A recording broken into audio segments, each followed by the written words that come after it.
kullu syai'in yatlubu maminu. Setiap perkara bakar di teangan ku aslina nu paling sieun mun dijabarkeun hiji-hiji panjang. Nu paling sieun keaslian urang teh bakalna sorga apa bakal neraka, ngeri. Keaslian urang teh diciptakeun ku Gusti Allah teh pi sorgaeun apa pi narakaan, ieu nu ngeri ge.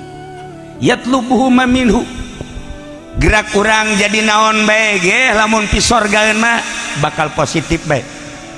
Kabeh jelema suuzon ka polisi lantaran polisi teh penegak hukum, tapi ternyata nyana anu ngulin-ngulinkeun hukum neuk saha anu teu greget ka polisi.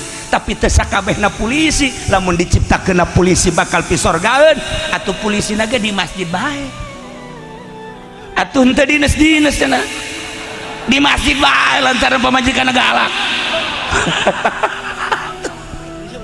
Sanajan kuarina jadi kiai dasan diciptakeunana bakal jadi ahli neraka.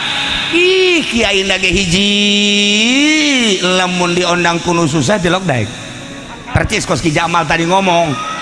Dua lamun berkat naletik ngomongkeun. Tilu lamun teh amah nyana teu dibere ku pamarentah marah. Bahkan nyeun proposal ka ditu.